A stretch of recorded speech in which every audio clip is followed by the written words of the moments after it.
यहाँ मंच पर उपस्थित सभी साथियों को और सामने बैठे हुए सभी श्रोता साथियों को, सभी को जय भीम, जय भारत, जय मूल निवासी। इस सिवान की धरती पे आज बैन ईवीएम जागरूकता कार्यक्रम,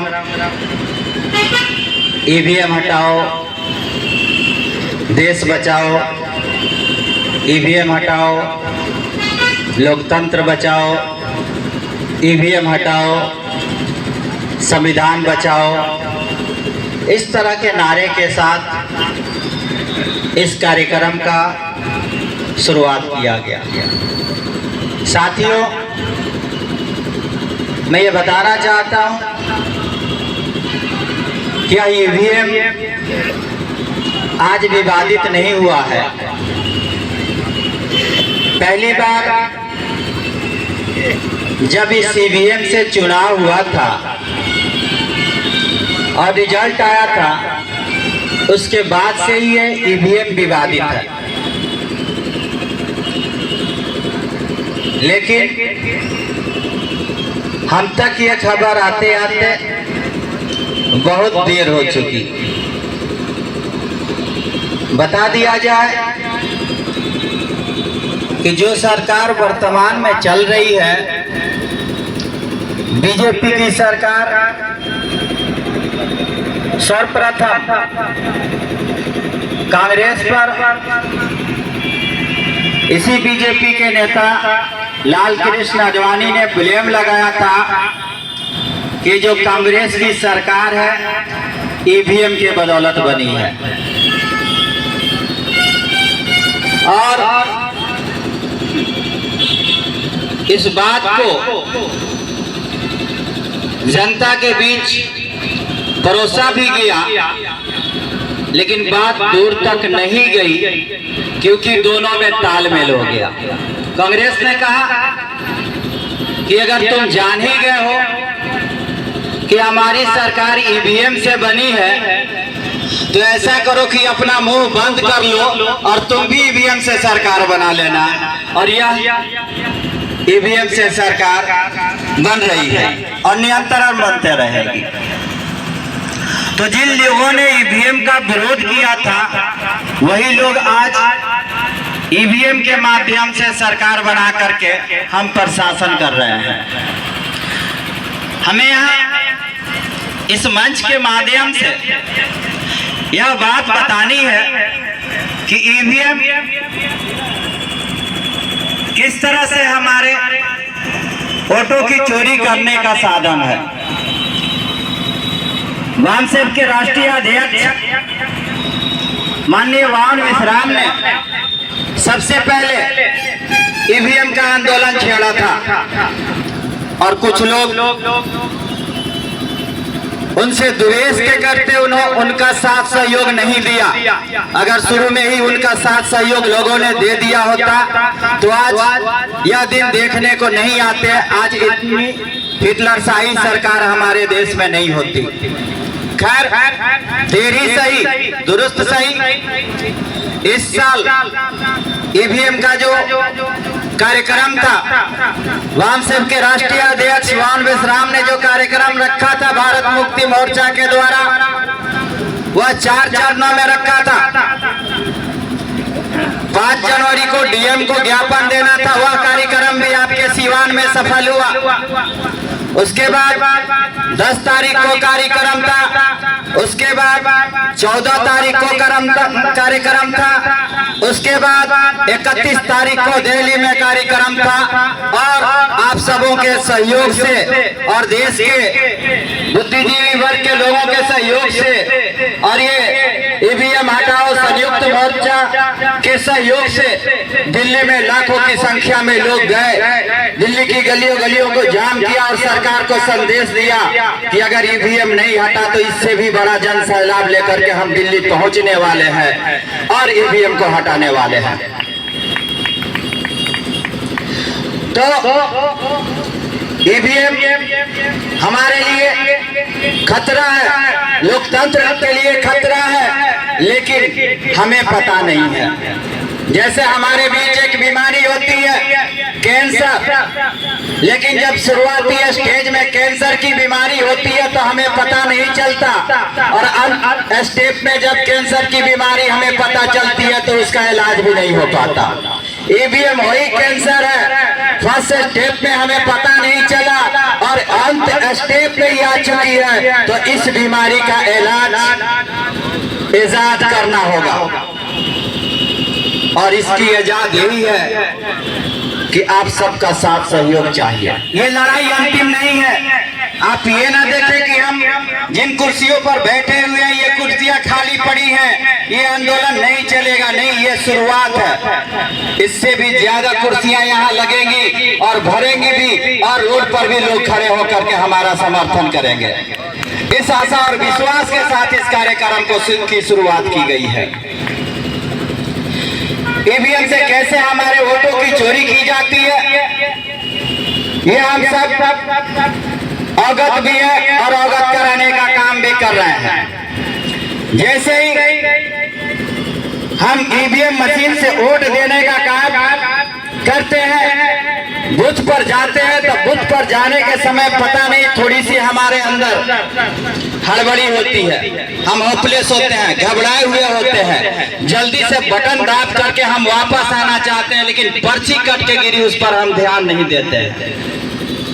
और ये बात हमारे जो है, बचाना है तो बचा सको, नहीं तो गुलामी बहुत ही करीब है।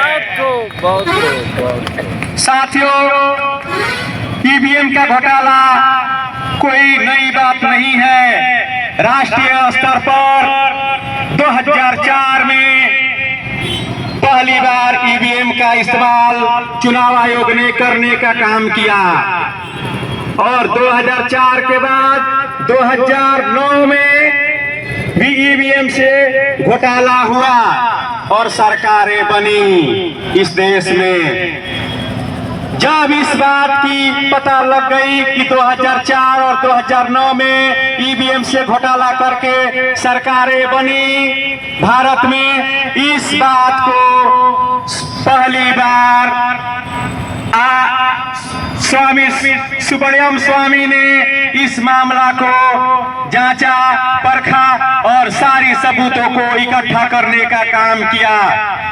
इसके बाद मामला को सुप्रीम कोर्ट में ले जाने का काम किया और मुकदमा दायर किया, और इसके बाद सारे सबूतों को इकट्ठा होने के बाद ईवीएम के विरुद्ध जितना भी धांधली होती है, सारा सबूत इकट्ठा करने के बाद सुब्रमण्यम स्वामी ने जब सुप्रीम कोर्ट के जज के समक्ष रखने का काम किया, तो सुप्रीम कोर्ट के जजों ने माना कि हाँ, आपकी बात सही है, ईवीएम में धांधली हो रही है। इसके लिए 8 अक्टूबर 2013 को सुप्रीम कोर्ट के जजों ने अपने जजमेंट में माना कि ईवीएम मशीन के द्वारा फ्री, फेयर एंड ट्रांसपेरेंट चुनाव नहीं संपन्न हो सकता। इस बात को चुनाव आयोग को सूचित करने का काम किया।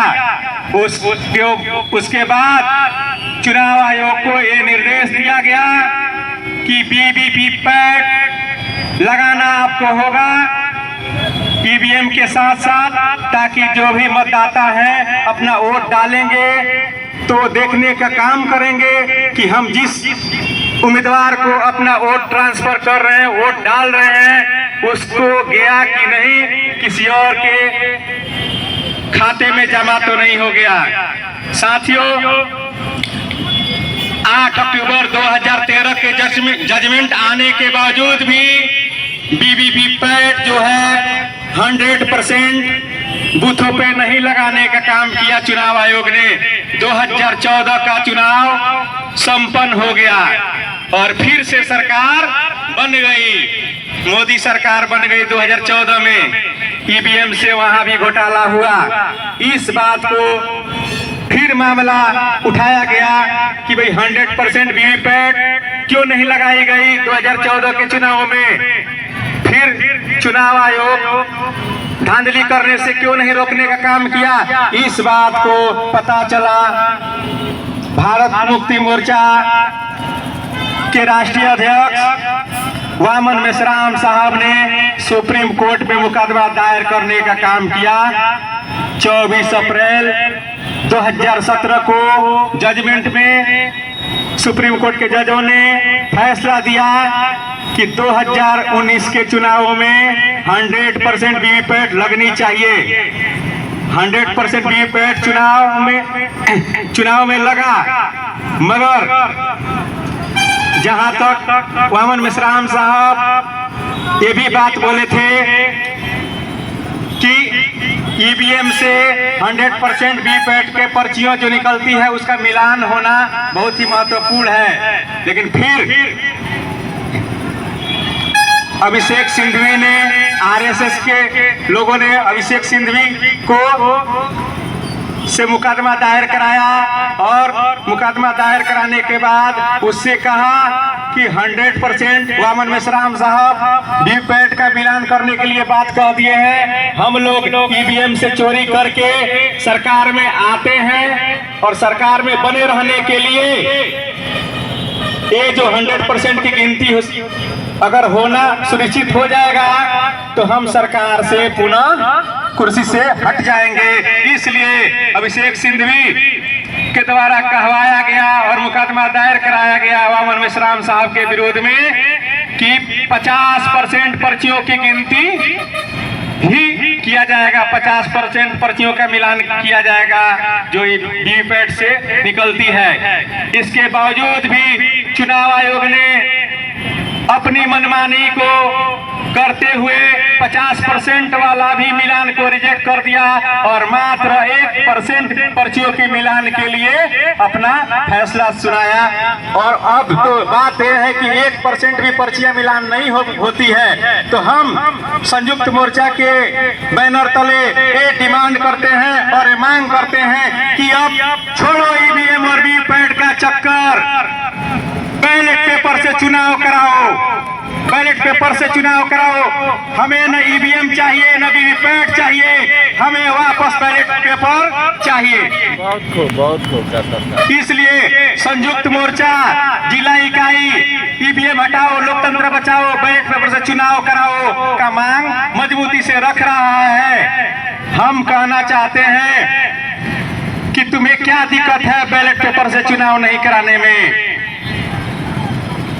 बैलेट पेपर से चुनाव कराओ। हम चाहते हैं, ये मोदी जी कह रहे हैं कि मैंने अपना वादा पूरा कर दिया और राम मंदिर का निर्माण कर दिया, अब की बार 400 पार। हम कह रहे हैं कि ठीक है, आप अपना वादा पूरा कर दिए, ये हम भी मानते हैं, राम मंदिर आपने बना दिया, बाकी जितने भी चीजें हैं लोगों के जरूरत का उसको दरकिनार आपने कर दिया। ठीक है, आप 400 पार नहीं 500 सीट ले लीजिए, लेकिन बैलेट पेपर से चुनाव कराइए अगर आप इतने मजबूत हैं तो। सवाल यहाँ है, आपको हम भी मान लेंगे कि आप इतने मजबूत नेता हैं देश के और